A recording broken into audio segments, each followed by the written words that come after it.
Nah, kemarin aja yang luring di kelas Medlit saya itu cukup memakan waktu. Saya berharap dalam waktu sampai sebelum jam 10 udah selesai ya. Jadi cukup panjang materinya. Nanti saya coba bawakan kepada teman-teman semuanya. Oke, kita mulai teman-teman. Ah, Kalau nggak tahu tanya ya teman-teman. Oke, sudah terlihat? Sudah, Pak. Udah ya. Oke, makasih. Oke, baik. Teman-teman, pada pagi hari ini kita akan belajar berkaitan dengan theoretical framework, investigation, data collection, method, dan sampling. Kenapa harus kita ajarkan secara teorinya supaya gini, teman-teman dalam membuat penelitian bukan cuma bikin bab satu, bab 2, bab 3, bab 4, bab 5 diajarin statistik udah selesai, tetapi secara konsep dasar nggak mengetahuinya. Oleh karena itu, mungkin 4-5 pertemuan ke depan teman-teman harus mendalami kenapa sih buat ini, tujuan ini buat apa gitu ya, sehingga esensi dari penelitian teman-teman tuh paham, mengetahui. Nah, step-step dari research process itu yang pertama kalau teman-teman lihat di sini ada observation, yang pertama itu observation dan preliminary data gathering. Siapa di sini teman-teman kita komunikasi dua arah ya, meskipun kita pakai online supaya saya tahu frekuensi teman-teman tuh sama. Ya, kalau teman-teman frekuensinya seberapa, saya harus ngikutin teman-teman. Teman-teman di bab satu pernah tahu data pra-riset nggak? Pernah, Pak. Hah? Pernah. Pernah ya? Saya pernah data pra-riset. Nah, di bab satu, khususnya pada latar belakang, itu bagaimana teman-teman menggali data, kenapa sih? Eh, saya spill ya. Di bab satu itu, Bapak Ibu dosen penguji pasti tanya, kenapa kalian memilih topik ini? Ada masalah apa? Nah, oleh karena itu, teman-teman, pada observation dan preliminary data gathering, kayak data pra-riset, gitu, wawancara singkat, data perusahaan, atau data sekolah, itu mohon dilampirkan. Mohon dicantumkan sebagai penguat masalah kalian, sehingga nanti pada saat kalian ditanya, masalahnya apa, kenapa kalian tertarik, kalian paham. "Oh, Pak, Bu, datanya ada begini, oleh karena itu saya mengambil topik penelitian ini." Baru yang ketiga, itu problem definition, itu rumusan masalah. Ya, rumusan masalahnya ada di poin nomor 3. Kemudian di theoretical framework di mana itu adalah bab 2. Ya. Bab 2 saya selalu bilang di kelas, bab 2 itu sebagai lampu penerang jalan. Kenapa? Sebagai pedoman, ya, sebagai hukum, kitab, undang-undang itu ada di bab 2, theoretical framework. Kemudian setelah kita bikin kajian teori, masuk kepada generation of hypothesis. Nah, kalau tadi nomor 4 sebagai teori, ya teori itu dipakai juga pada saat nanti kalian membuat analisa pembahasan masalah. Nah, oleh karena itu bikin bab 2 selengkap-lengkapnya supaya nanti di bab 4 kalian bisa menganalisis, membandingkan dengan teori yang kalian buat di bab 2 itu dengan jelas. Nah, kadang kerap kali yang jadi sumber masalah adalah kalian bikin bab 2, bab 4-nya udah dibuat analisa tapi nggak ada tuh teorinya yang ada di bab 2. Nah, hati-hati teman-teman semuanya. Karena dasar dalam membuat masalah yang ada di bab 4 adalah yang teman-teman buat di bab 2. Kemudian generation of hypothesis itu kerangka teoritik. Jadi sembari dicek teman-teman sama skripsinya ya. Sama lihat juga skripsi kakak tingkat kalian. Dalam membuat kita hipotesis harus ada kerangkanya. Kenapa motivasi, kenapa kamu bilang di hipotesis motivasi berpengaruh terhadap kinerja? Harus ada landasannya, harus ada teorinya, harus ada penelitian sebelumnya. Meskipun penelitian itu sedikit, nggak apa-apa. Karena yang penting ada rujukannya. Bahkan kalau kita nanti, teman-teman nanti studi S3, itu bahkan penemuannya secara implisit saja, itu bisa jadi satu landasan. Nah, nomor 6 Scientific Research Design, Data Collection, nomor 7 nomor ya 6 dan 7 itu masuk di bab 3 ya. Desain penelitiannya apa? Apakah kuantitatif, apakah kualitatif? Kemudian data collection, gimana cara mengumpulkan data? Ya, menggunakan kuesioner, Pak. Kemudian disebarkan. Teman-teman, kalau sekarang dimudahkan banget ya. Ada Google Form, ada Microsoft Form. Kalau zaman dulu, itu saya harus ngeprint satu-satu, saya harus bagi, kemudian saya olah data lagi sendiri. Sekarang teman-teman bisa langsung olah data. Olah data pakai statistik, kemudian tinggal diinterpretasikan. Nah, kemudian nomor 8 deduction. Ya, hipotesis tersebut apakah dijawab nggak? Jadi nomor 8, nomor 9, nomor 10, nomor 11 itu adalah bab 4 dan bab 5-nya. Dan setelah kalian menemukan, oh hasilnya berpengaruh, oh hasilnya nggak berpengaruh. Nah, oleh karena itu, di pertemuan pertama kemarin, saya sudah mengatakan kepada teman-teman, kalau hasilnya nggak berpengaruh, gimana teman-teman? Coba jawab, takut nggak?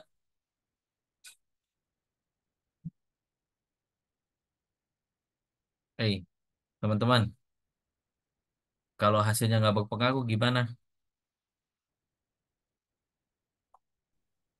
Nggak berpengaruh signifikan. Pada dakdikduk sih Pak. Pada dak dikduk, nggak usah takut. Ngapain takut? Ya, jadi nggak usah takut. Karena hasil itu adalah ya data sebenarnya, empirical. Data sebenarnya, nggak usah diadain, nggak usah dimanipulasi datanya, nggak usah pakai jasa olah data, nggak usah. Ya itu adalah hasil yang sebenarnya. Sama seperti saya beberapa riset sebelumnya, saya tunjukin sedikit ya supaya kalian tuh paham. Bentar, saya tunjukin supaya ada pemahaman buat kalian. Wait, wait, wait, wait.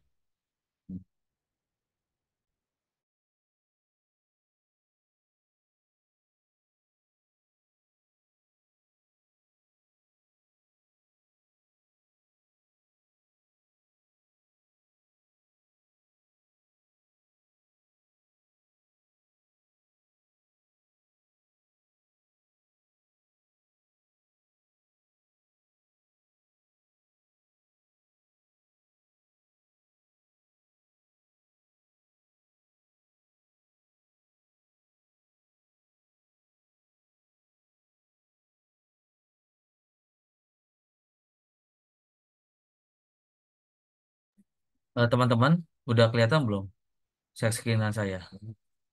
Yang jawab Ya, Pak. jangan cuma Dayat. Ya, Pak. Udah ya? Oke. Ini salah satu artikel saya, penelitian saya di udah terbit di Scopus. Saya membahas seksual harassment, tahu ya, pelecehan seksual dan dampaknya kepada karyawan. Kalau kalian ingat beberapa tahun yang lalu ada seorang karyawati, dia kerja kontrak di Cikarang, eh, di apa dia pengen naik tingkat, pengen diangkat menjadi karyawan tetap, namun dia harus staycation dulu sama bosnya. Nah, dasar itu yang membuat saya melakukan penelitian. Kenapa melakukan apa namanya? Saya kenapa sih orang harus naik tingkat tapi harus ngelayanin bos? Itu kan udah jadi salah satu bentuk pelecehan seksual. Nah, saya pengen bahas begini, teman-teman.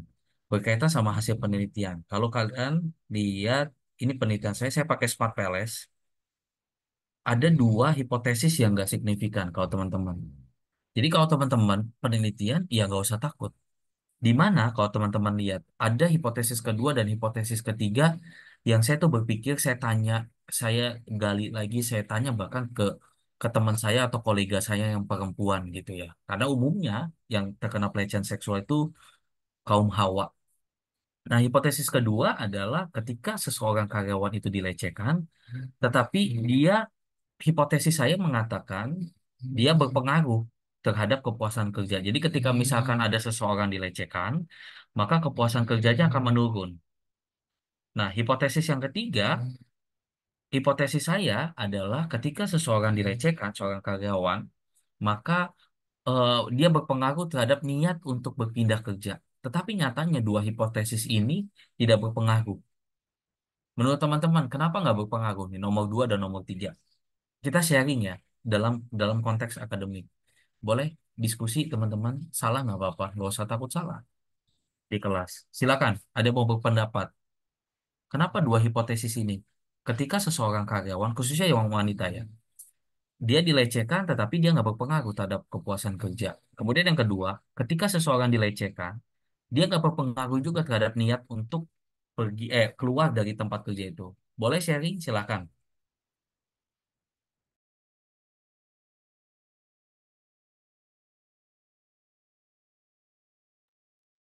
Atau saya tunjuk ya, Sabrina, menurut kamu kenapa dua hipotesis ini nggak diterima? Analisis saja. Saya lagi melatih logika berpikir ya teman-teman. Gimana Sabrina Afifah? Kenapa dua hipotesis ini nggak berpengaruh?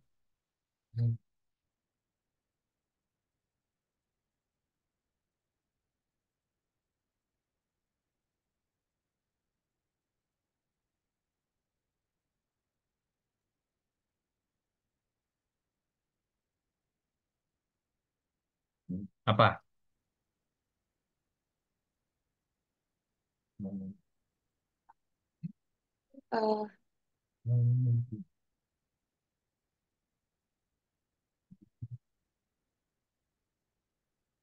Eh, Pak.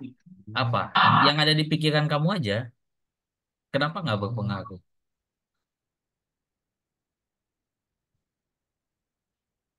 Kalau menurut saya, emang kalau di pekerjaan itu, kalau dengan sexual harassment itu emang ya nggak berpengaruh, itu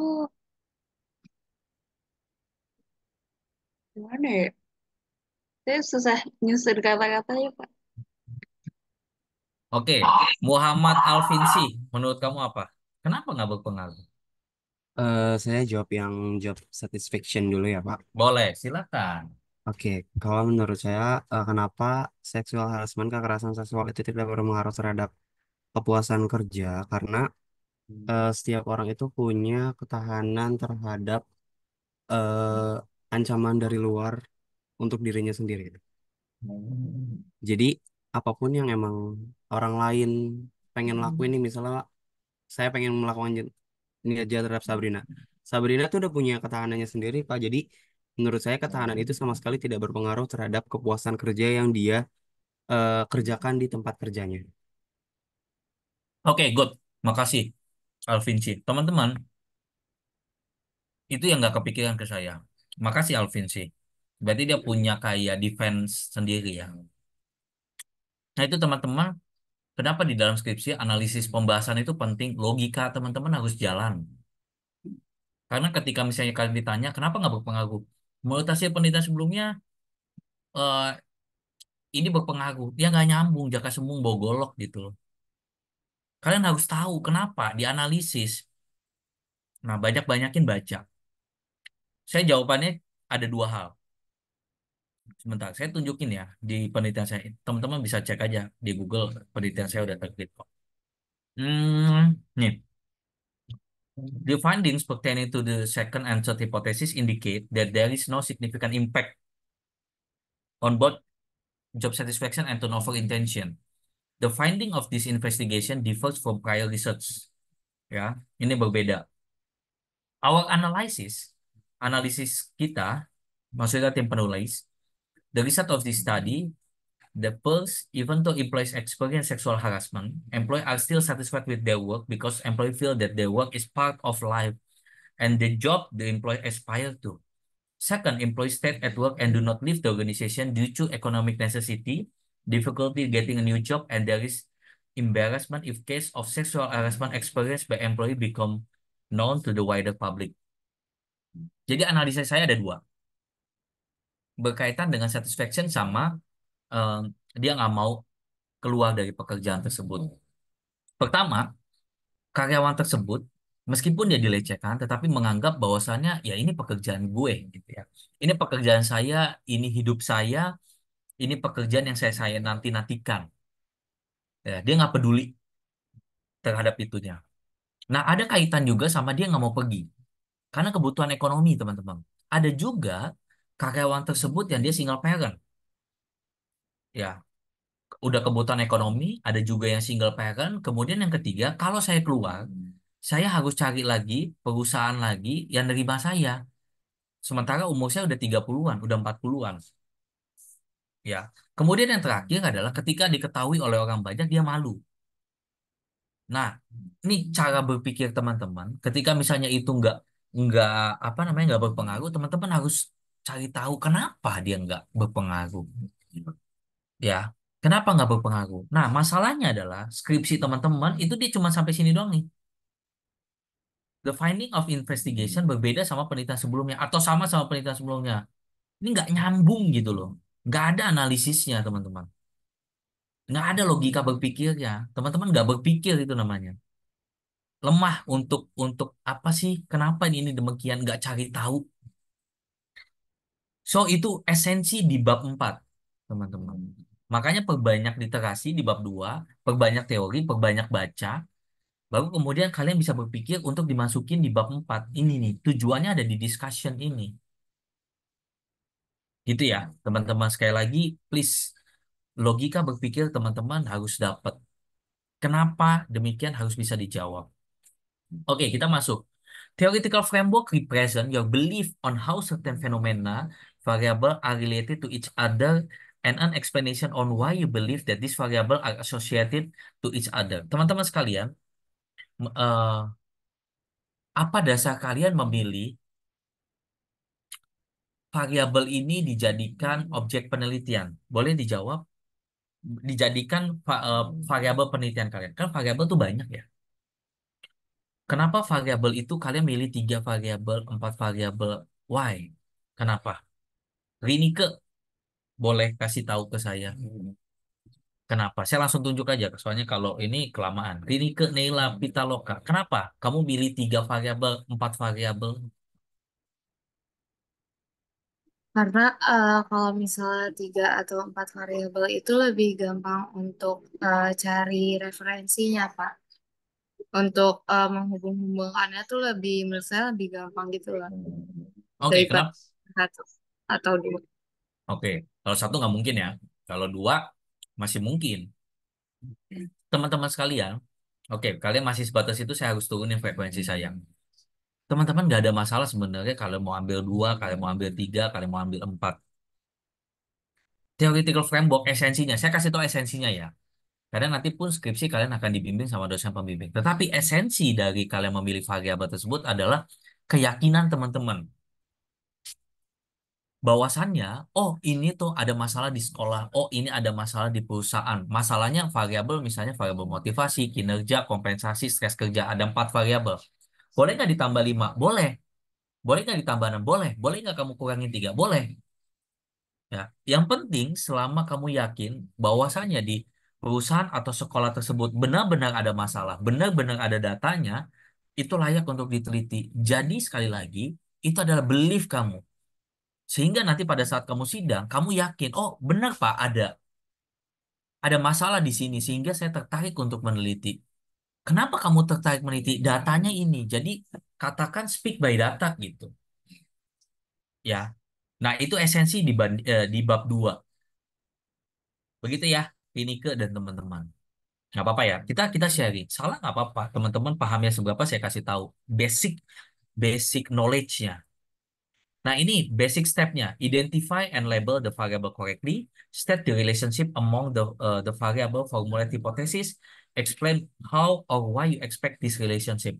Teman-teman, saya mau sharing sedikit ya. Beberapa tahun yang lalu, saya pernah ada mahasiswa yang tanya ke saya di kelas Petlit juga. Bukan kalian.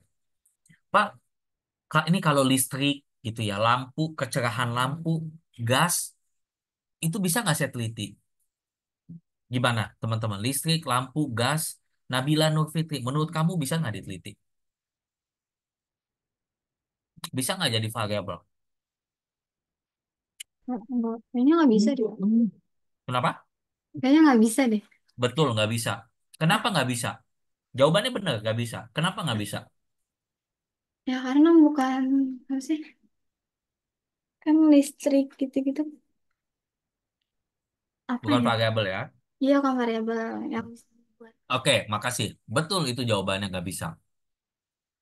Kenapa nggak bisa? Karena pelabelan, teman-teman. Kalau di MIPA, di teknik, itu bisa. Tapi kalau di sosial, nggak bisa. Karena bukan pelabelan untuk suatu konsep masalah. Teman-teman kalau ragu, ini ini ada nggak sih teorinya? Ini benar nggak sih variabel? Lihat di Google Scholar. Cek di Google Scholar. Ada nggak di variabel ini? Ada nggak penjelasan ini? Jadi jangan coba-coba. Nah, setiap hubungan, ya kita lihat, state the relationship among the variable. Hubungan dari motivasi ke kinerja, ya. Itu ada hubungannya nggak? Ada dasarnya nggak? Ada legal standingnya nggak? Ada hukumnya nggak? Nah, lihat di penelitian sebelumnya, lihat di Google Scholar. Ya, di pertemuan kemarin, saya sudah kasih tahu ke teman-teman bahwasannya eh, mohon cermati pada saat ke Google Scholar banyak jurnal-jurnal, artikel-artikel bodong. So please be careful. Oke? Nah, kemudian ada juga yang nanti teman-teman menemukan. Kayak saya ambil contoh ya, ini pengalaman saya pribadi. Stres kerja, ada beberapa penelitian mengatakan stres kerja berpengaruh positif. Ada juga penelitian yang apa namanya mengatakan itu berpengaruh negatif. Menurut Anissa, ini ada dua pendapat nih. Anissa Sari. Ada pendapat beberapa penelitian, ini berkaitan stres kerja ya. Ada yang mengatakan positif. Terus ada juga yang mengatakan dia negatif. Nah, apa yang membuat kamu memutuskan bahwasannya nanti di hipotesis kamu berpengaruh positif atau negatif? Menurut kamu apa? Apa-apa jawab aja ya. Di hipotesisnya, Pak. Apa? Di hipotesisnya. Iya, di hipotesisnya. Itu ngikutin yang penelitian sebelumnya. Iya, penelitian saya sebelumnya ada dua. Ada dua pendapat. Ada yang mengatakan positif, ada yang mendapat berpengaruh negatif. Nah, apa yang memutuskan kamu pilih yang positif atau negatif? Menurut kamu apa?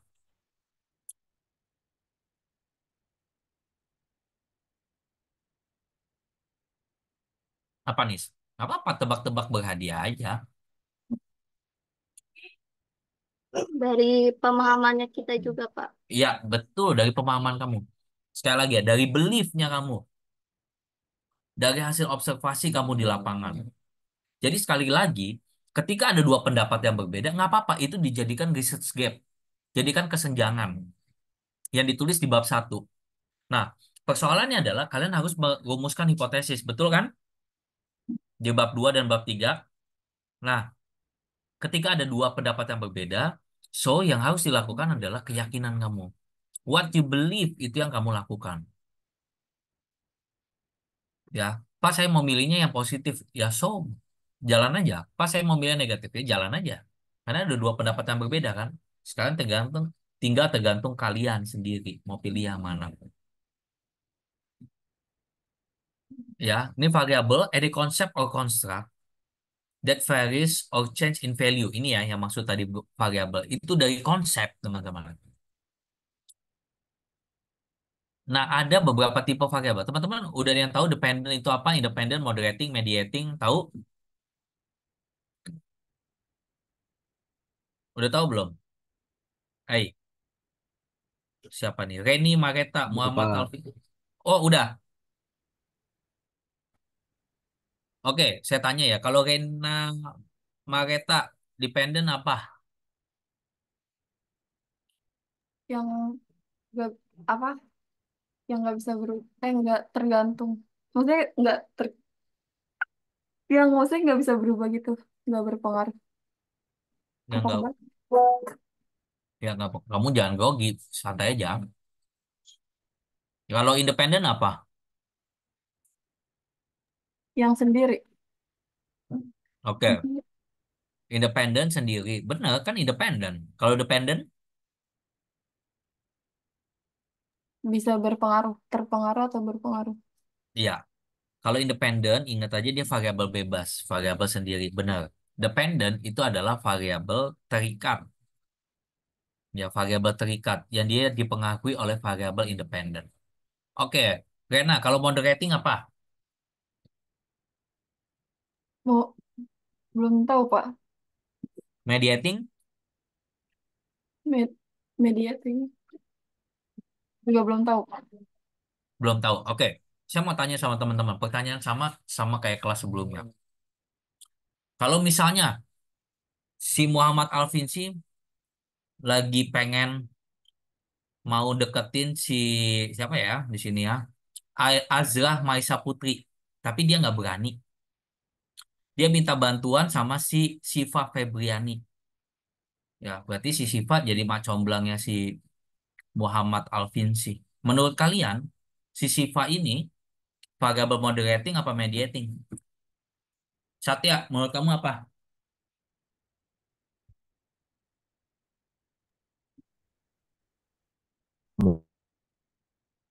Sat, apa Sat?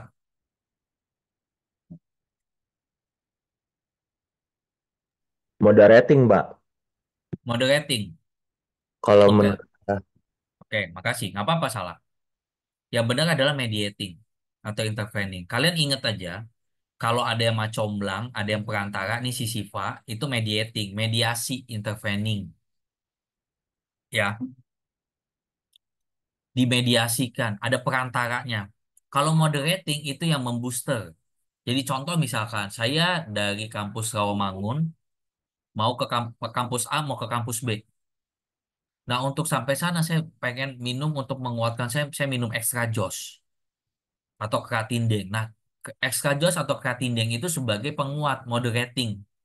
Ya, kalau moderating tadi penguat, kalau mediating itu perantaranya atau mediasinya. Ya, ingat-ingat dicatat. Nanti kalau Bapak Ibu dosen, bikin ini jadi variabel intervening ya. Kalian nggak bingung. Ya, ingat aja kalau mediating macomblang, kalau moderating penguat. Ya, dependent variable is of primary interest to the researcher. The goal of the research project is to understand, predict, or explain the variability on this variable. Kalau independent, influence the dependent variable in either positive or negative way. Iya, ini yang tadi saya kasih tahu ya. Contoh yang variabel stres kerja bisa positif, bisa negatif, tapi dia yang mempengaruhi dependent variable. Nah, ini contohnya ya. Ini independent, ini dependent variabelnya. Ya, ada X, ada Y. Nah, ini yang tadi yang saya sebutkan kalau moderating. Moderating itu bentuknya begini. Dia ini penguat ini. Moderator is kualitatif. Bisa juga bentuknya kayak gender, ras, kelas ekonomi, level of reward. Kalau kuantitatif tuh level of reward. Jadi maksudnya ketika saya kasih booster kamu reward, misalnya Satya, Satya, kamu ada kerjaan ya ini ya. Saya kasih Satya ada reward nih, bonus akhir tahun, kasih insentif lebih. Harapan saya Satya bisa bekerja lebih baik lagi gitu dibandingkan sebelum saya kasih reward. Nah, moderating tuh demikian. Bentar, saya tunjukin mana ya. Nah, ini dia. Kalau mediating, nah ini contohnya. Customer satisfaction ini mediating, ya. Service quality dia independent. Customer satisfaction dia bisa menjadi variable dependent, ya. Dependentnya si service quality ini. Kemudian, nih service quality ini kan independent. Customer satisfaction ini dependent. Dependent dari apa? Dari service quality. Tapi customer satisfaction ini juga bisa menjadi variable intervening atau mediating. Ya, intervening, mediating itu sama ya. Terminologinya aja. Mediating dari service quality ke customer switching. Nah, ini sebagai perantara nih. Sebagai macomblangnya ibaratnya itu ya. Jadi diingat-ingat. Oke, kita balik dulu ke mana ya? Ini moderating udah. Kemudian, nah ini is one that has a strong contingent effect on the dependent variable relationship. The presence of the moderating variable modifies the original relationship. So itu tadi fungsi dari moderating. Kalau intervening is one that surface between the time the independent variable start operating to influence the dependent variable. Jadi dia tuh di antaranya, di tengah-tengah lah, ya. Jadi ketika saya mendapatkan kompensasi yang lebih, saya bisa langsung bekerja, berkinerja yang bagus, dia langsung direct ke kinerja, bisa juga ke motivasi dulu. Jadi saya termotivasi dulu, baru ke kinerja. Itu maksudnya intervening. Paham sampai sini, teman-teman Satya dan kawan-kawan, bedanya moderating sama mediating? Paham, Pak. Paham ya? Gitu ya, itu bedanya. Oke, sebentar, saya tunjukin lagi. Oke. Sebentar, variable, consider, clear explanation, theoretical framework. Oke, ini udah. Oke.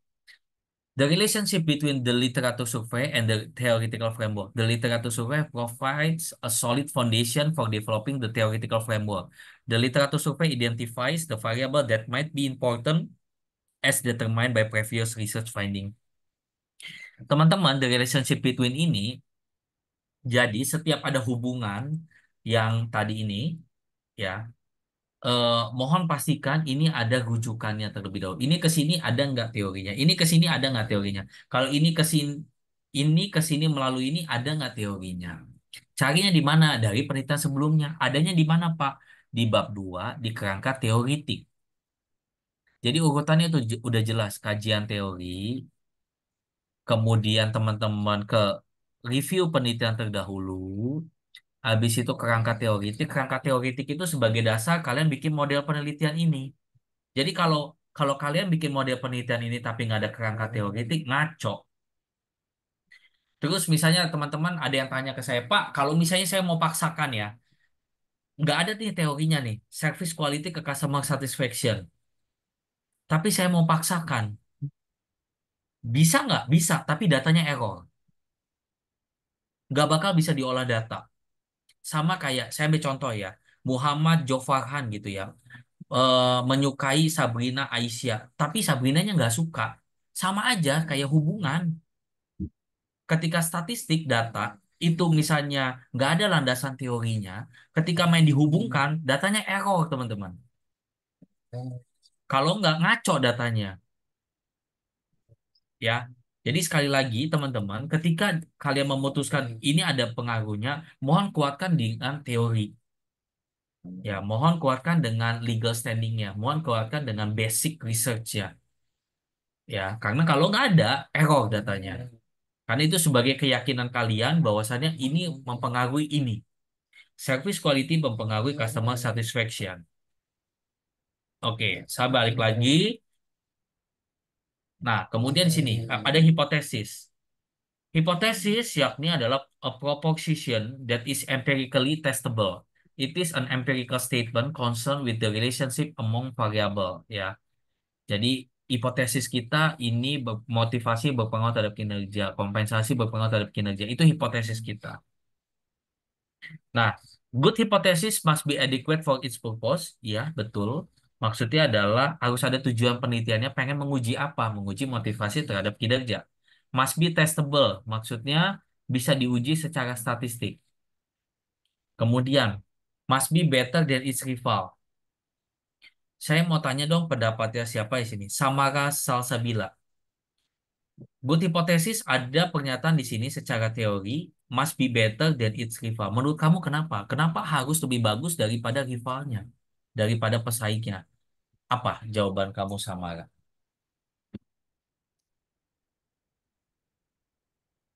Pede aja, Samara. Tenang aja, saya nggak gigit. Salah pun saya benerin. Gimana menurut kamu apa? Kenapa must be better than its rival?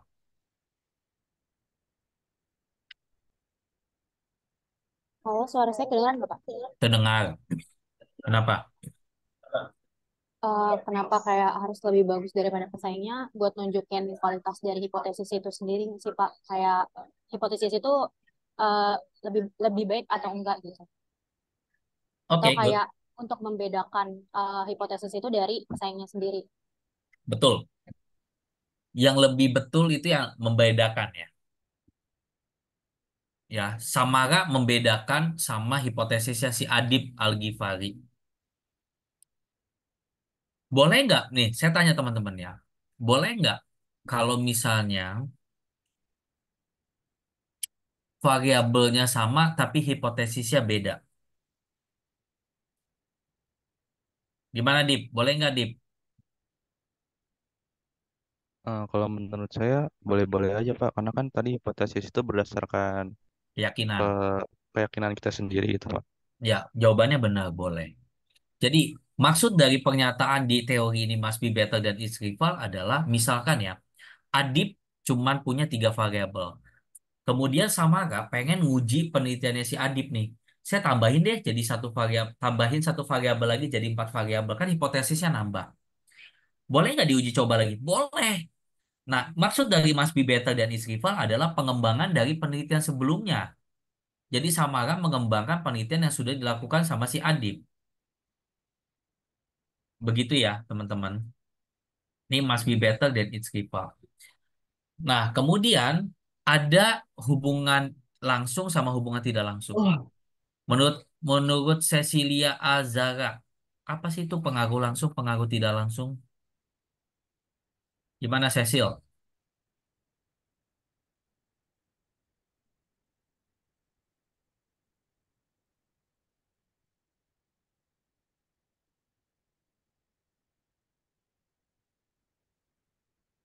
Sil, gimana, Sil? Maaf Pak, sebentar ini laptop saya agak lemot. Oke, tinggal jawab. Apa maksudnya? Hubungan langsung sama hubungan tidak langsung. Jawab aja.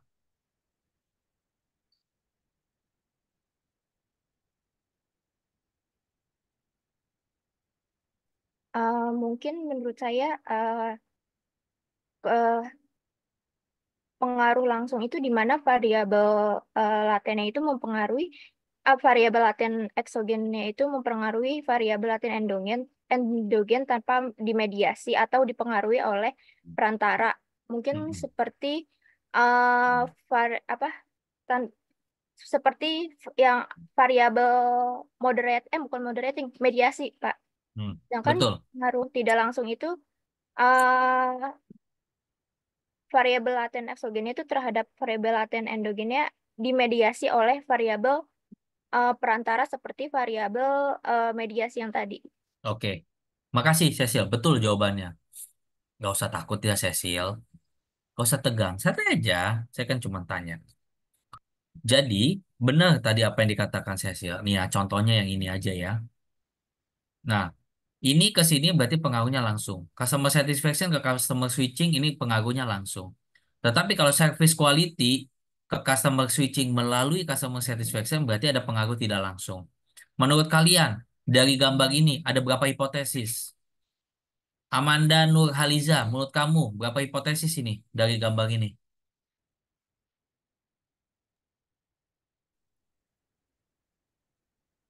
Di satu, dua, tiga, empat mungkin Pak.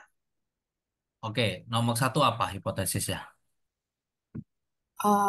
Yang service quality ke customer satisfaction. Nah, nomor dua, hipotesis dua. Terus service quality ke customer switching. Oke, Terus terus, customer certification ke customer switching. oke, Dan terakhir service quality ke customer switching melalui customer satisfaction. oh, satisfaction. Oke, Oke. menurut Amanda ada 4. Jawaban yang benar ada 3.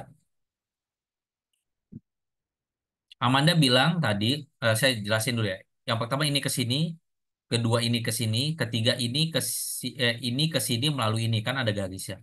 Tadi Amanda bilang ini bisa juga pak ke sini, tapi nggak ada garisnya. Jadi hati-hati ketika kalian bikin model penelitian.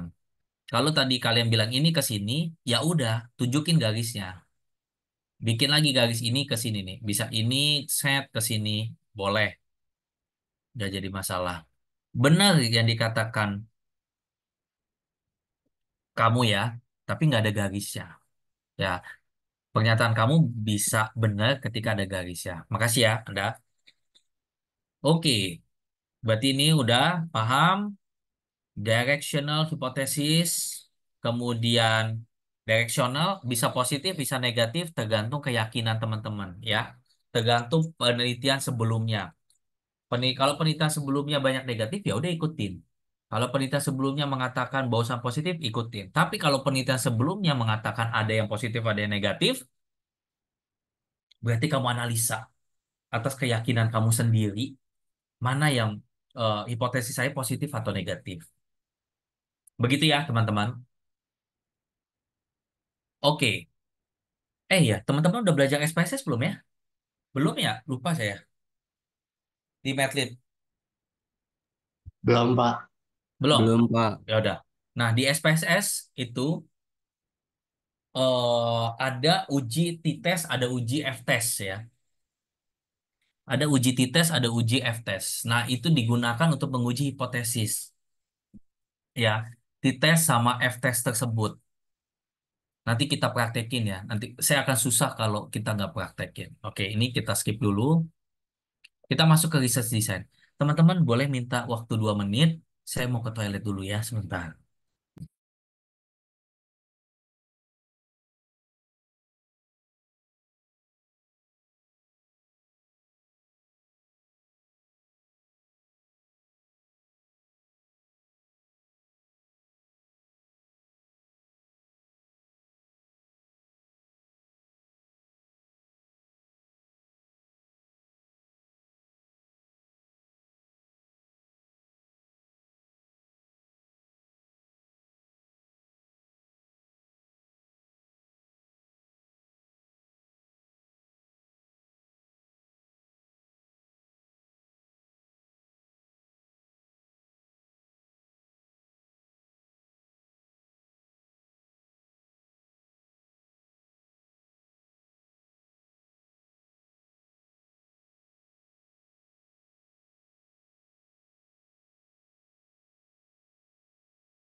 Oke, teman-teman, kita back to the laptop. Ya, fokus lagi ya, teman-teman. Azra, Muhammad Jofarhan, Fauziah, Samara.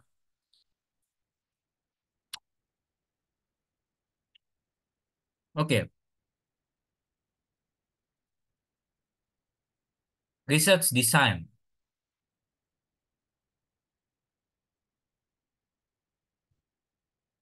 Di dalam desain penelitian atau desain riset ada beberapa cara ya. Desain penelitian itu penting untuk ada di bab 3 metodologi penelitian. Desain riset itu untuk menunjukkan penelitian kita tuh fokusnya mau kemana sih? Kalau exploratory study, kita tuh pengen gali, kita pengen menggali, kita pengen mengeksplor kira-kira kalau saya buat ini, kalau saya neliti ini dampaknya apa ya? Ya, exploratory study is undertaken when not much is known about the situation at hand, or no information is available on how similar problems or research issues have been solved in the past. For example, a service provider want to know why his customer are switching to other service provider. Itu exploratory. Kita pengen tahu, kita pengen gali masalah. Ya, jadi service provider ini misalkan Excel, dia pengen tahu kenapa konsumennya itu beralih ke Telkomsel gitu ya. Beralih ke Indosat. Nah, itu exploratory study. Deskriptif study itu lebih mendeskripsikan, menarasikan, menjelaskan ya, is undertaken in order to ascertain and be able to describe the characteristic of the variable of interest in a situation. Umumnya, descriptive study ini adalah ingin menjelaskan fenomena, menarasikan fenomena, mendeskripsikan fenomena, ya. Descriptive study umumnya lebih banyak digunakan pada penelitian kualitatif. Ya, contohnya misalkan di sini manajer sebuah bank dia pengen mengetahui profil konsumen yang kreditnya bagus gitu ya. Dia punya pembayaran tuh bagus, pembayaran cicilan kreditnya itu bagus. Nah, ketika dia sudah mengetahuinya, baru dia bisa bikin program apa nih? Program bunga murah, program tenor panjang, program kredit yang lain gitu ya. Itu descriptive study, teman-teman. Kemudian yang ketiga, hipotesis testing. Nah, hipotesis testing ini digunakan mostly di quantitative approach ya, pendekatan kuantitatif. Dia tujuannya adalah menguji hipotesis. Studies that engage in hypothesis testing usually explain the nature of certain relationship or establish the differences among groups or the independence of two or more factors in a situation. Jadi hipotesis testing adalah menguji suatu hubungan berpengaruh atau enggak. Ya, di sini contohnya adalah marketing manager want to know if the sales of the company will increase if he doubles the advertising dollar. Jadi maksudnya adalah seorang manajer marketing dia pengen tahu ketika saya kasih uang publikasinya itu buat iklan gede-gedean, penjualan tuh nambah apa enggak gitu ya. Itu example-nya. Nah, kemudian unit of analysis. Apa itu unit of analysis? Siapa yang belum ya? Eh Rafli Imam. Apa itu unit of analysis? Rafli, cek-cek. Ya, ada Pak. Apa itu unit of analysis?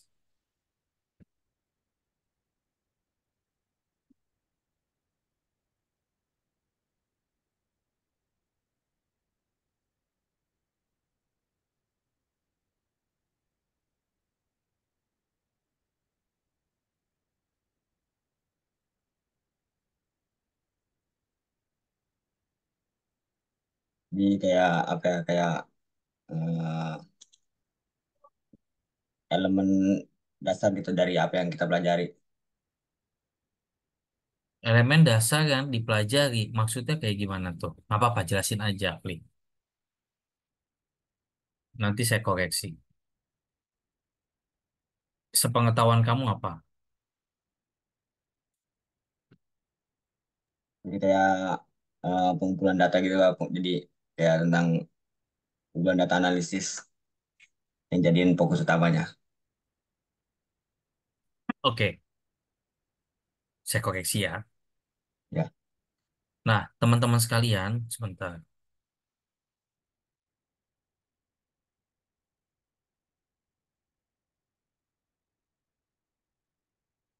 Eh, unit analisis itu adalah siapa yang menjadi target kamu pengambilan data kamu.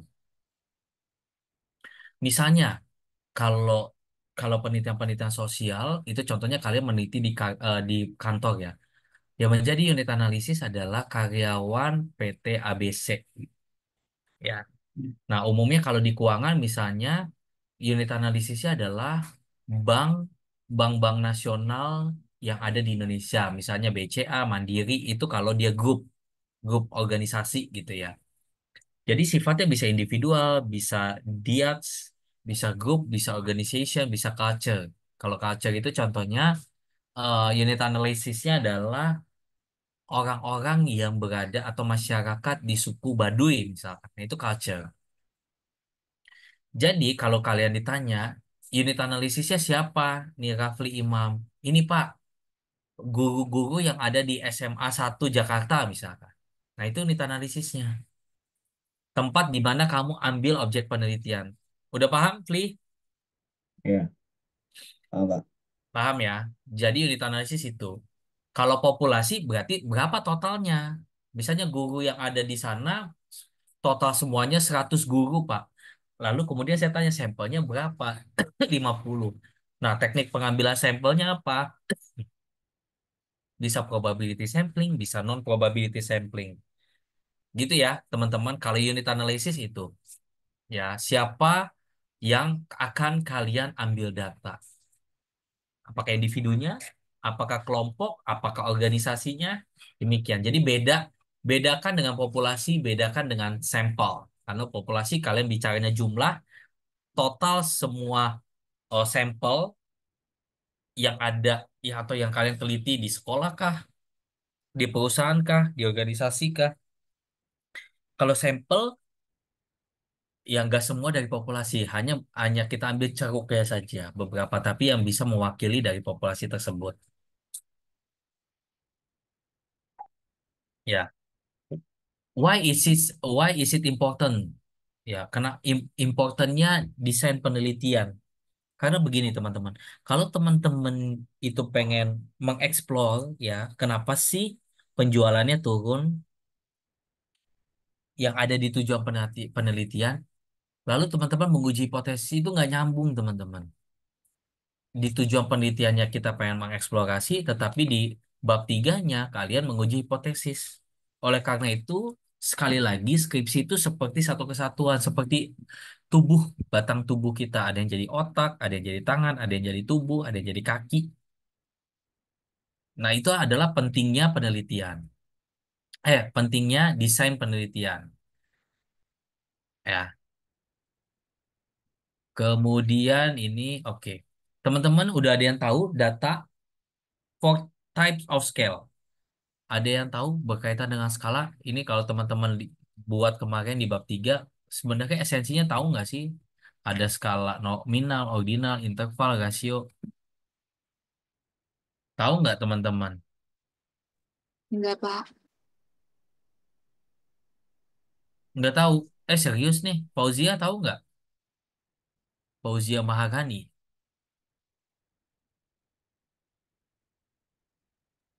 Hmm, kalau untuk scalesnya cuma buat pengukuran, cuman selebihnya buat ininya tuh belum tahu. Oke, saya kasih tahu ya.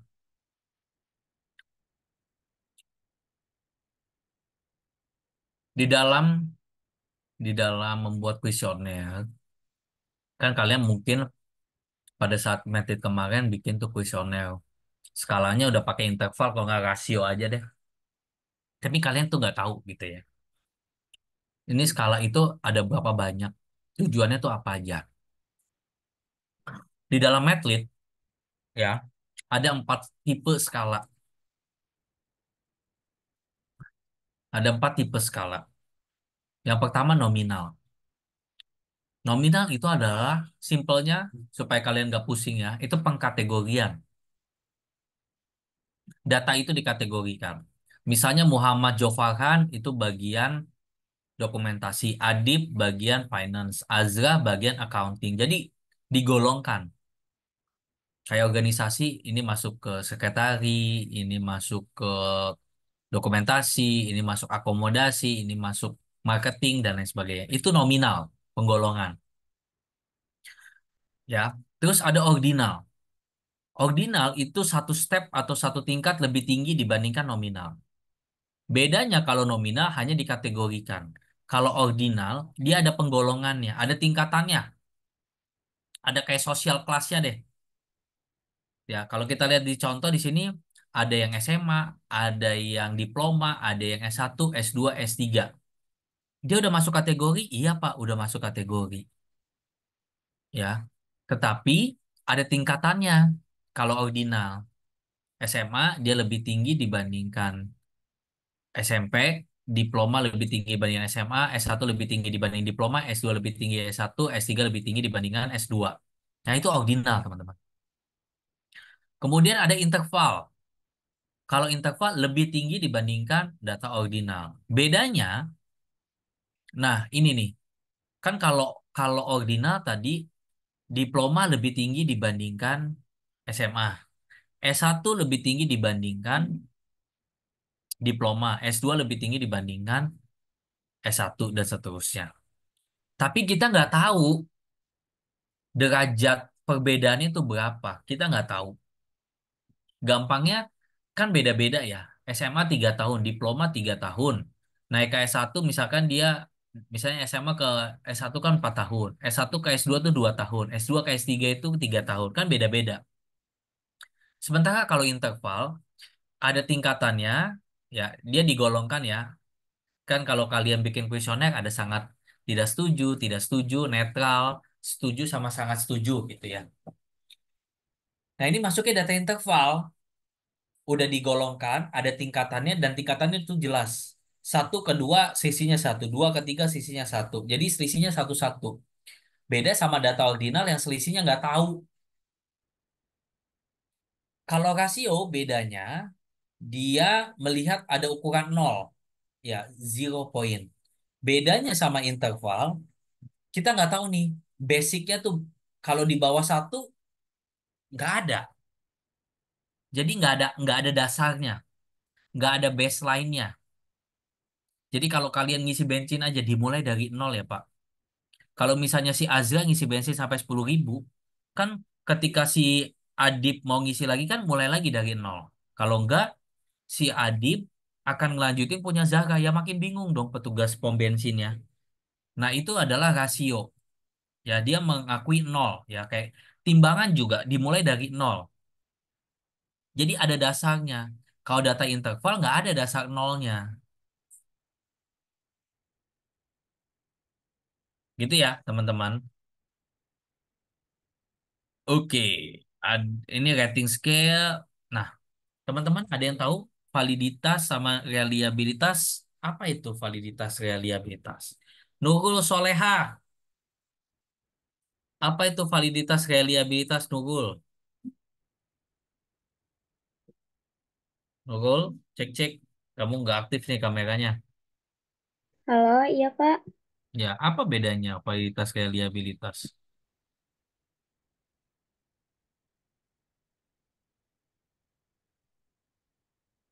Reliabilitas dan validalitas ya Pak ya. Nah, apa itu bedanya?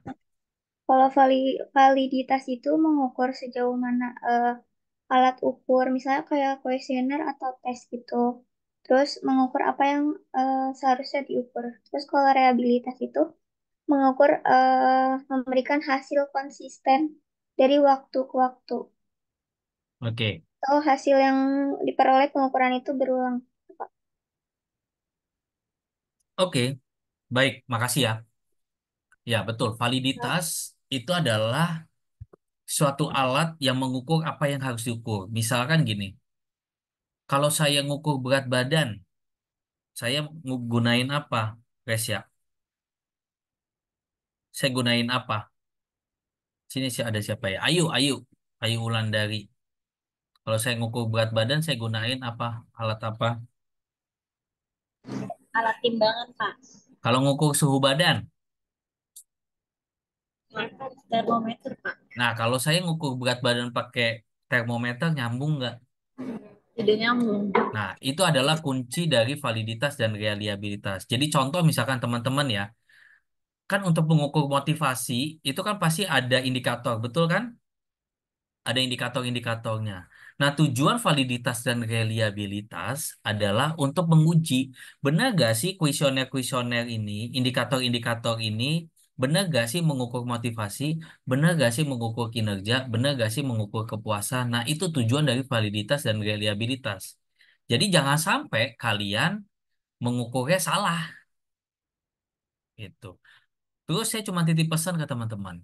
Ketika misalnya kalian mengukur, ada satu indikator, jangan bikin satu indikator cuma satu pertanyaan. Lah kalau dia nggak valid, hilang dong. Nah, oleh karena itu, minimal banget bikinnya dua, tiga lah. Supaya kalau misalnya dia ada yang nggak valid,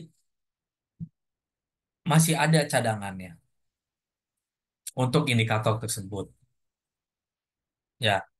Nah, itu kalau kuantitatif. Kalau kualitatif gimana cara ngukurnya? Tadi Ayu ya, sekarang Faisa, Khairunisa. Menurut kamu kalau kualitatif, kalian berdua ya, Menurut kamu kalau kualitatif cara ngukur validitas reliabilitasnya gimana?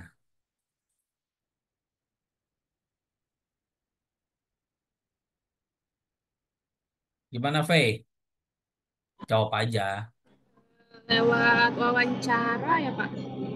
Iya, wawancara betul. Misalnya saya wawancarain kamu. Gimana cara ngukur kamu ngomongnya benar gak? Kamu jujur gak ke saya? Gimana caranya, Faye?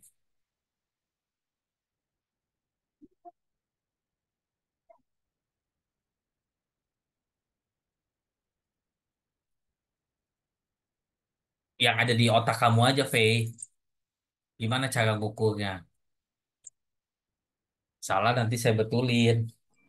Misalnya kan dikasih pertanyaan ya, Pak. Biasanya kan Hmm, pertanyaannya tuh udah kayak dikasih duluan gitu. Jadi kita udah apa sih? Kayak udah ya kayak udah tahu jawabannya gitu. Jadi kita udah ya, kayak udah ada jawabannya tuh udah dipikirin gitu dari pas dikasih pertanyaannya. oke. Makasih, Faye. Aku betulin ya. Nah, kalau kualitatif, kalau wawancara, ibaratnya kamu lagi menjadi badan intelijen pacar kamu. Atau enggak wanita atau laki-laki yang kamu cintai, yang kamu sukai. Itu kalau kualitatif. Caranya misalkan begini. Itu saya analogikan yang paling gampang ya. Misalnya si Faye lagi suka sama si Adip lah ya. Contoh ya, Adip. Jangan baper ya. Nah, makanya itu si Faye akan cross check nih ke si Nurul, ke si Fauzia, ke si Ayu. Bener gak sih si Adip gak punya pacar? Bener gak sih si Adip gak selingkuh? Bener gak sih si Adip mantan-mantannya? Itu contoh. Nah, itu cara validasi sama reliabilitas. Kalau kualitatif pendekatannya. Ya, kalau pendekatan kualitatif kita ngeceknya begitu. Jadi contoh misalkan eh si Nurulnya bohong, misalnya contoh ya. Feiza bisa cross check ke Fauzia, bisa ngecek ke Ayu, bisa ngecek ke Hidayat. Nah, itu adalah bentuk-bentuk validitas dan reliabilitas di dalam studi kualitatif. Jadi kita cek kebenarannya. Paham ya, Fei? Iya, Pak. Gitu ya kalau kualitatif. Jadi silahkan dipraktekkan sebagai bagian intelijen. Nah, data collection method. Data collection method ya, ada dua tipe data. Ada data primer, ada data sekunder. Ya, ada data primer, ada data sekunder. Saya mendengar Salsa Nurdiana. Salsa, Ah, apa itu data primer? Apa itu data sekunder? Saya nggak ngeliat wajah kamu soalnya. Saya tunjuk aja langsung. data primer itu mungkin data yang bisa didapetin langsung kayak misalkan kayak wawancara atau survei kuesioner. Sedangkan data sekunder itu tuh data yang udah ada sebelumnya. Contohnya tuh kayak dari situs web, artikel ataupun kayak catatan internal gitu. Oke, betul ya. Data primer, data sekunder demikian. Data primer bisa dikatakan data yang kita dapetin langsung. Kalau data sekunder dari perusahaan, dari BI umumnya kalau orang-orang keuangan, accounting dia pasti pakai data sekunder. Kalau selain orang keuangan, biasanya pakai data primer. Nah, pertanyaan saya sekarang buat siapa ya? Naili, Jazimatul. Naili, kalian on cam kek? Susah nih saya lihat wajahnya nih. Naili, saya mau tanya sama kalian. Sama si Naili. Kalau misalnya, saya sering banget penemukan skripsi. Motivasi menurut Aliyah di dalam bukunya Rafli Imam. Itu data primer apa data sekunder?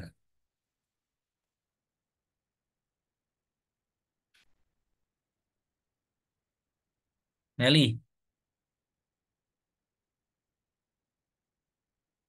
Nel, ini orangnya ada nggak ya?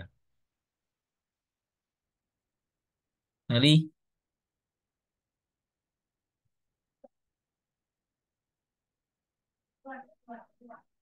Nel,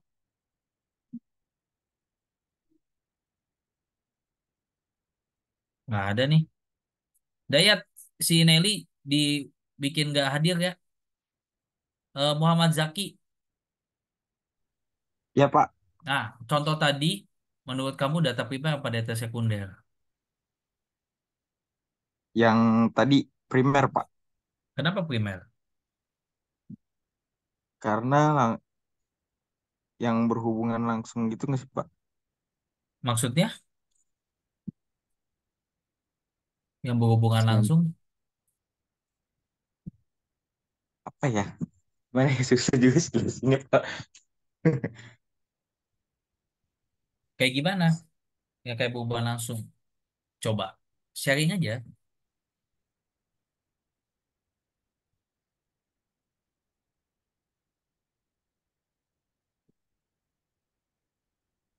Hmm,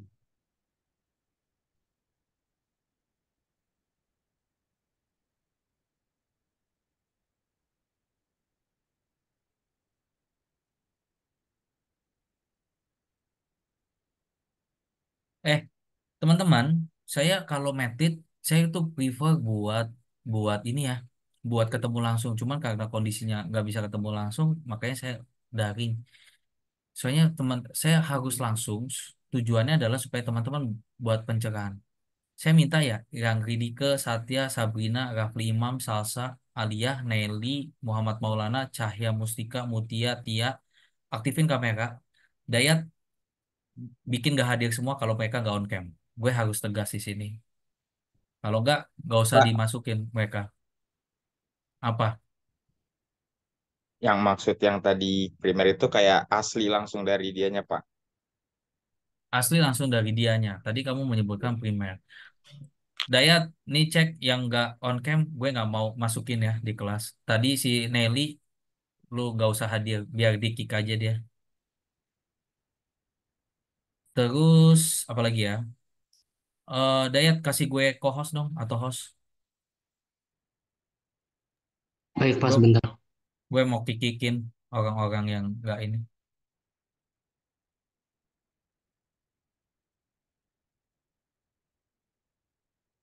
Oke, makasih.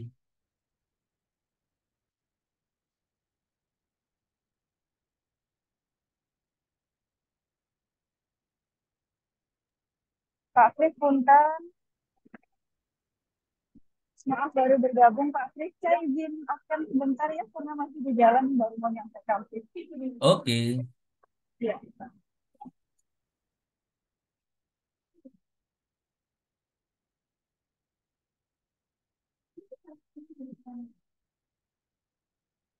Yasinta, Salsabila, sama Aura bikin nggak usah hadir.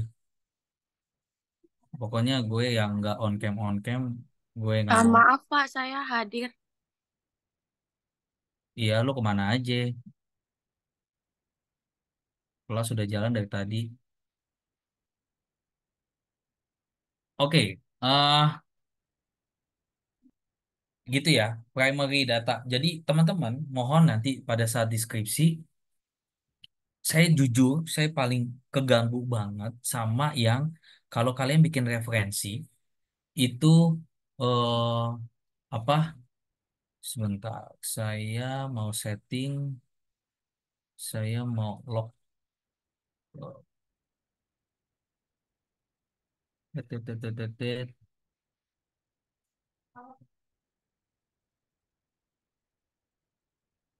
Bentar ya.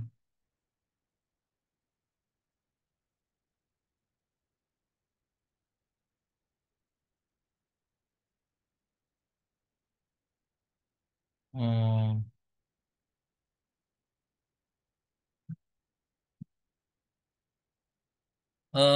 siapa? Dayat, gue aktifin waiting room. Kalau yang di grup ini yang di absen aja. Yang tadi gue udah remove, gak usah dimasukin ya. Ya kelas gue mau jalanin. Baik, Pak. Oke, lu hitung aja yang ada di sini. Oke, saya balik lagi ya ke data primer sama data sekunder.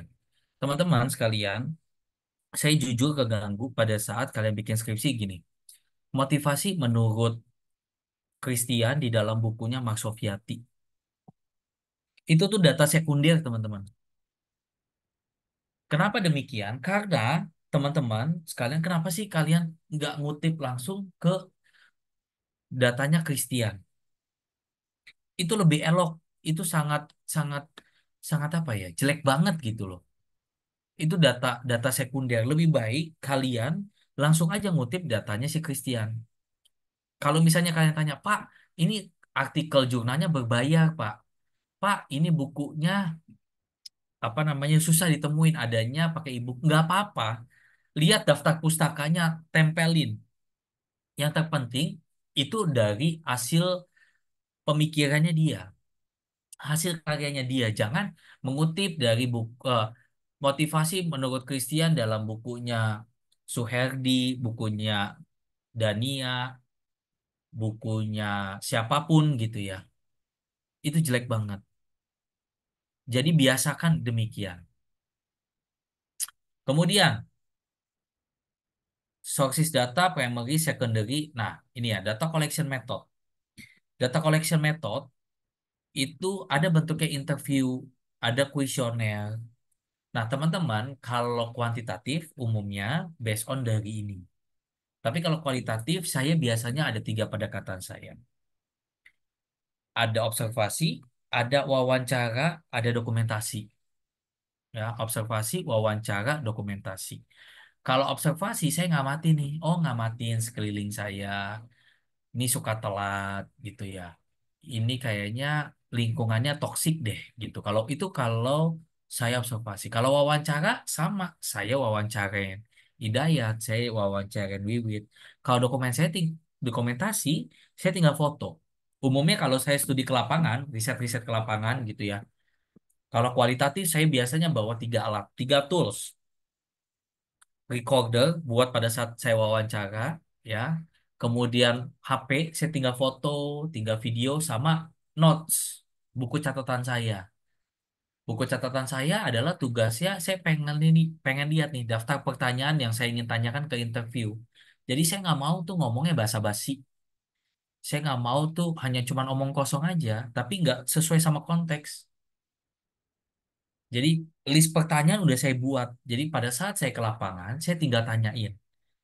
Pak, kalau misalnya saya mau ya coba ngomong ngalor ngidul dulu baru masuk, boleh nggak? Boleh.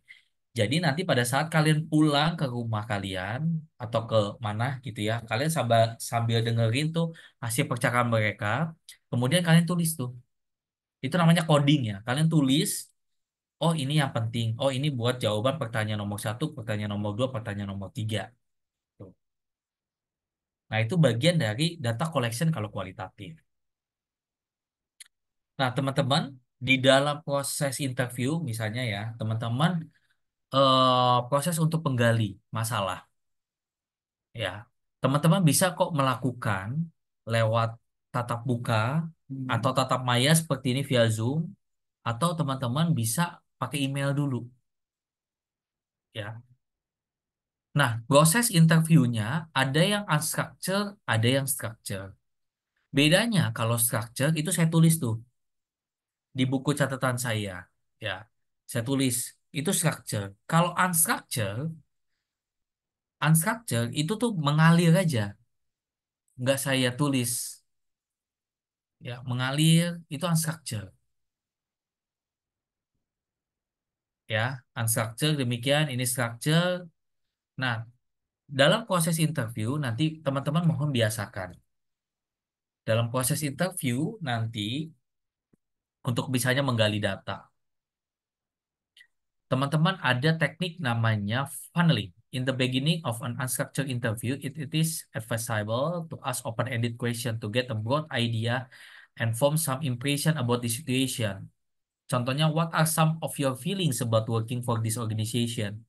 Ya, itu adalah masuk dalam open-ended question. Kita tanya, tetapi kita nggak batasi nih. Kayak kita nggak batasi pilihan A, B, C, D, E. Tetapi kita tanya, apa sih perasaan kamu? Gimana kamu kerja di sini? Apa yang kamu rasakan? Bagaimana pendapat kamu tentang lingkungan kerja di sini? Itu funneling. Sekaligus kita lihat reaksi mereka. Nah, saya nggak menyarankan teman-teman kalau nanti pada saat interview itu lewat WA. Karena kalau lewat WA, saya nggak bisa tahu tuh emosi kalian. Ada yang suka, ada yang lagi sedih, ada yang lagi murung, gundah gulana. Nah, saya lebih prefer kalau kalian nggak bisa ketemu langsung, eh, ini teman-teman, via video call, ya. Kalau nggak via Skype atau via Zoom. Kemudian pastikan unbiased question, ya. Unbiased question sekali pada saat interview jangan mengarahkan, teman-teman. Jangan pernah mengarahkan. Maksudnya adalah, lihat di sini contohnya. This question is better than the work you do must be really boring. Jadi kita udah mengarahkan nih. Oh, bahwasannya pekerjaan yang mereka sangat-sangat membosankan gitu loh. Nah, biarkan itu berjalan mengalir apa adanya. Ya, mengalir menjalan apa adanya. Itu unbiased question. Jadi langsung tell me how you experience your job. Kemudian hati-hati juga kalau misalkan pada saat kalian interview itu perusahaan atau sekolah tersebut itu lagi ada isu, lagi ada masalah, ya, lagi ada isu, lagi ada masalah yang khawatir ya nanti akan membuat mereka jadi demotivasi itu, yang membuat mereka jadi mood unmood.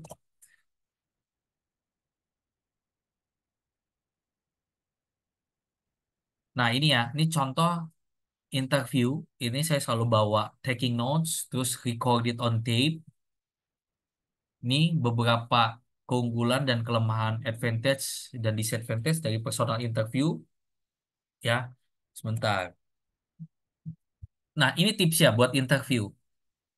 Teman-teman, nanti pada saat misalnya interview buat coba cari data, collect data, pada saat kalian mau merekam, minta izin. Biasakan itu, minta izin. Boleh nggak Pak kalau saya ngerekam?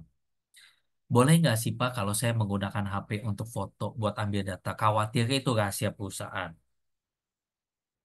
Ya, khawatirnya itu rahasia perusahaan. So, ask the permission.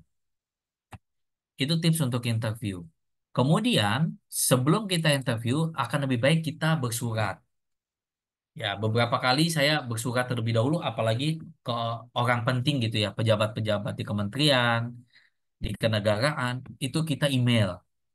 Minimal kita informasikan, sehingga mereka nggak kaget. Terus, nah mohon perhatikan, untuk kuesioner, ya, kata-kata tidak ambigu.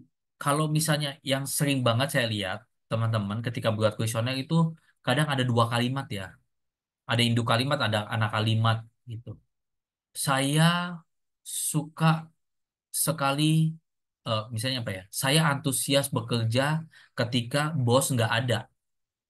Padahal itu bisa dipecah loh dua kalimat. Ya. Kemudian yang kedua ambigu. Ambigu itu kayak penafsirannya itu banyak ya. Penafsirannya bukan hanya cuma satu. Oleh karena itu hati-hati.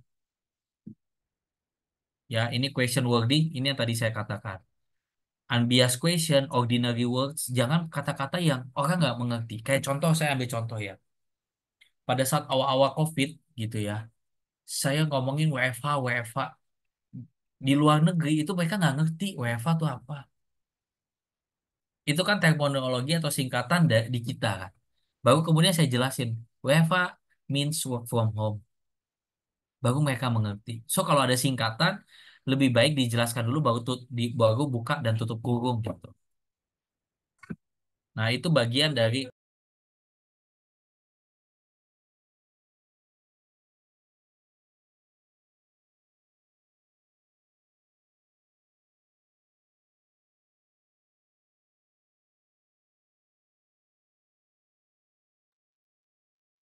Nah, itu question wording ya.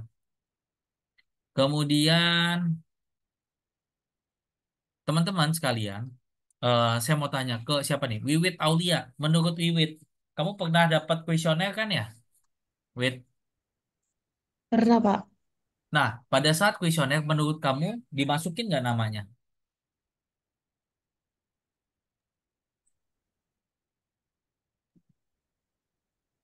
Di, dimasukin, Pak. Dimasukin. Oke. Yang benar teman-teman, nggak boleh ya. Jadi kalau kalian di BEM atau organisasi atau UKM, kalau kalian mau bikin kuesioner, bikin penelitian nih buat skripsi, nggak boleh ada nama. Anonim. Wajib mesti kudu anonim. Kenapa? Karena itu berkaitan sama etik, apalagi kamu riset di luar negeri. Ya, anonim. Kenapa Pak harus anonim?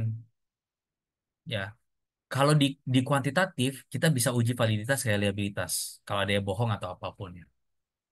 Kemudian yang kedua, kenapa harus anonim? Karena ketika kamu minta data dia, ternyata itu ketahuan orangnya, dia bisa dikeluarkan oleh perusahaan. Ketika pemiliknya nggak suka sama dia. Ya. So please be careful. Jangan anonim, jangan kasih nama.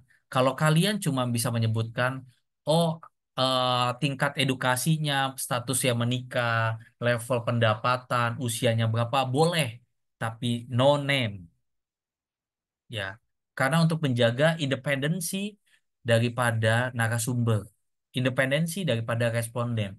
Kalau kalian tahu, lihat, kadang suka ada di berita-berita, kan sumber-sumber narasumber itu kan dilindungi ya, mukanya diblurin, suaranya dibedain. Karena apa? Untuk menjaga netralitas, untuk menjaga supaya dia juga aman ketika dia mengungkapkan fakta, mengungkapkan kebenaran.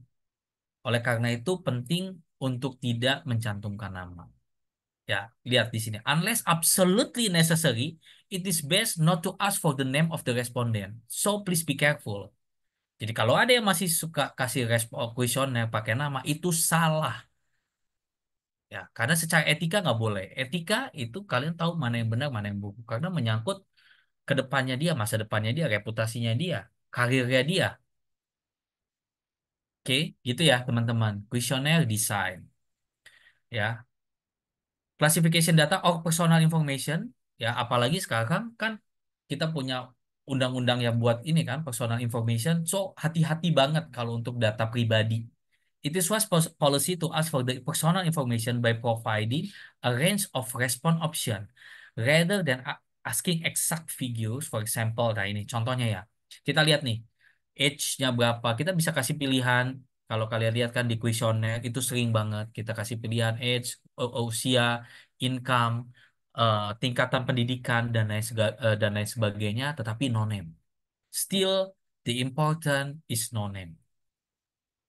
Oke, ini udah. Nah, ini adalah contoh kalau misalnya kalian kan berkirim surat ya, surat izin observasi, bener kan? Hidayat, Wiwit, kalian udah pernah lakuin ya. Jadi bener kan? Ya, Ya, Pak. ya. Kalau misalnya kalian mau gali data, bikin surat izin terlebih dahulu supaya kalian nggak ilegal datang ke sana. Pak, ini ada surat resmi, boleh nggak Pak kalau kalau kita buat ambil data? Kalau nggak boleh nggak apa-apa, nggak usah sakit hati, nggak usah patah semangat. Masih banyak tempat yang lain, masih banyak kantor yang lain, masih banyak sekolah yang lain. Yang penting kita udah niat baik, maksud baik, komunikasi baik, ada suratnya resmi dari kampus. Ya, ini ya contoh yang lain, job status, number of years work in the department, bisa kasih. Ini personal information, tetapi sekali lagi no name. Nah, ini yang 1 sampai 5 teman-teman bisa sering lihat, sering mengisi. Terus, apalagi ya yang aku kasih tahu ke kalian. Nah, ini sampling. Sampling, selection of sufficient number of items or elements from the population so that the properties of the sample could be generalized to the population. Ya, ini kenapa harus ada sampel? Karena tujuannya untuk mengeneralkan esensi atau hasil penelitian kalian. Nah, kalau lihat di sini, population, kalau teman-teman lihat, kita waktu itu kemarin Pilpres, kan nggak mungkin dong, itu lembaga survei yang hasilnya berapa jam setelah ditutup gitu ya, itu pakai teknik populasi.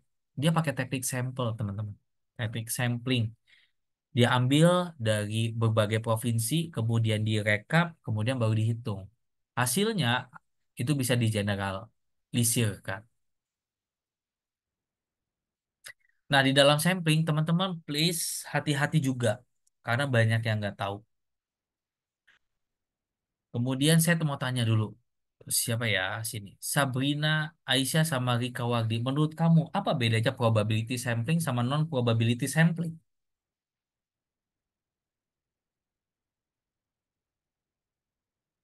Apa bedanya?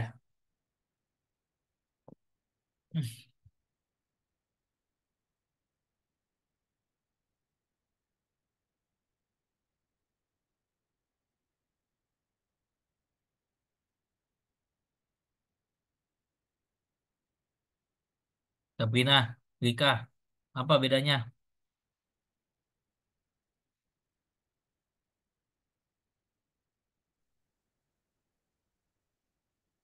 Nggak apa-apa salah, nanti juga saya betulin.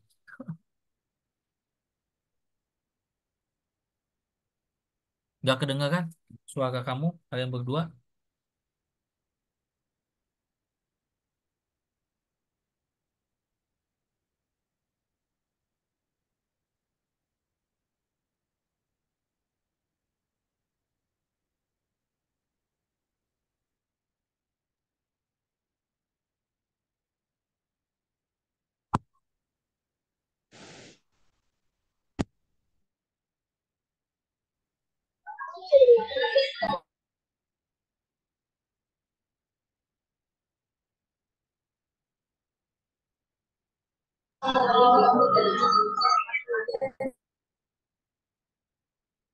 Apa, Sabrina?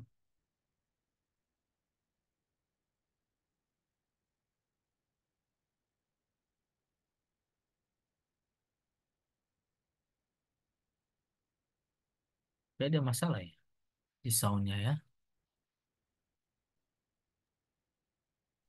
Oke, aku tanya lagi deh. Muhammad Jofarhan, apa menurut kamu? Apa bedanya probability sampling sama non probability sampling? Tes kedengeran nggak Pak? Beneran? Oke, kalau probability sampling itu kita milih sampelnya itu secara teracak, artinya kita nggak tahu nih apa aja sih yang kita ambil dari sampel kita ini. Kalau non probability ini kita udah tentuin nih sampelnya apa aja. Misalnya kita udah ngelakuin kuesioner, kita pilih eh, jawaban terbaik dari yang terbaik di question tersebut gitu Pak. Oke, makasih. Saya betulin ya, teman-teman. Probability sampling sama non probability sampling. Probability sampling adalah semua sampel itu diperlakukan sama, punya hak yang sama. Kalau non probability sampling itu nggak punya hak yang sama.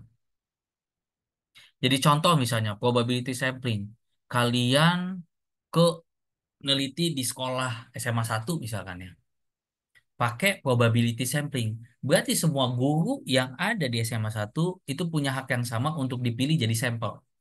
Misalnya total gurunya ada 100, sampel kamu ada 50.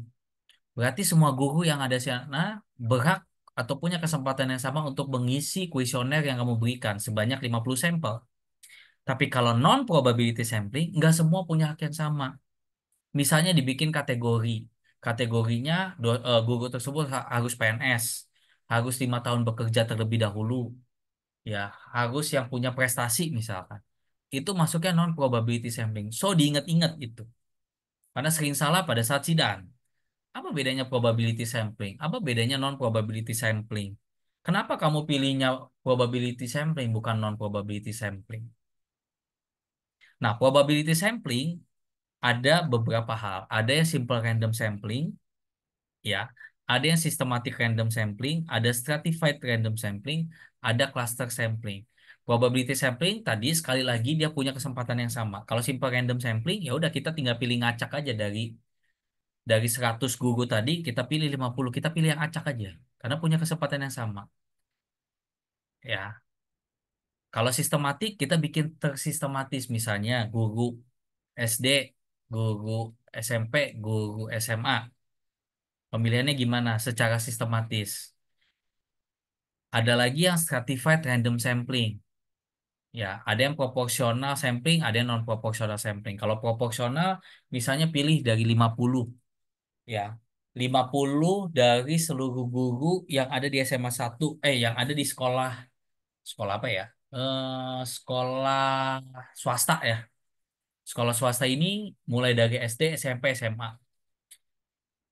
Nah, untuk mendapatkan 50 berarti tinggal dibagi apa tuh? SD, SMP, SMA, TK ya.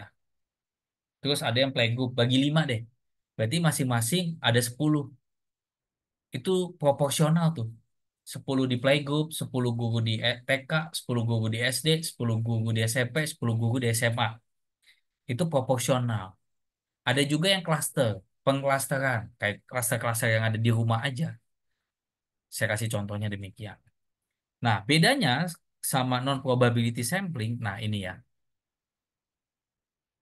itu yang sesuai sama kategori kita. Nggak, nggak bisa atau nggak punya kesempatan yang sama rata. Misalnya karena tujuan-tujuan tertentu, ya, yang tadi saya katakan. Untuk tujuan-tujuan tertentu, contohnya karena yaitu, misalnya gurunya harus PNS, gurunya harus 10 tahun bekerja, kemudian gurunya juga punya prestasi. Nah, itu harus non-probability sampling karena nggak semua guru mempunyai kesempatan yang sama, yang berbeda sama probability sampling. Oke, itu ya, teman-teman sekalian, 9:43 hampir pas jam 10, teman-teman. Nah, itu materi pertemuan yang kedua. Eh, Begitu, teman-teman. Oh, di sini udah hadir Bu Eka juga. Ya, Bu Eka, saya tandem sama Bu Eka. Halo, Bu Eka. Iya, halo Pak Kris, pagi, Nah, Pak Kris, pagi. mahasiswa semua. Nah, ini Bu Eka ya, yang kece badai ini, Bu Eka Dewi Utari. Bu Eka membantu saya sama Bu Opi di kelas A sama di kelas B. Ya, nanti teman-teman semuanya akan dicek. Bu Eka, kemarin saya udah komunikasi sama Bu Eka, tolong bantu saya untuk cek judul kalian, harus sesuai sama profil lulusan. Nanti Bu Eka juga akan share untuk pedoman skripsi, karena kalian harus mengikuti dalam pembuatannya sama pedoman ya. Jadi jangan sampai di luar dari pedoman. Pokoknya harus sampai sesuai sama pedoman.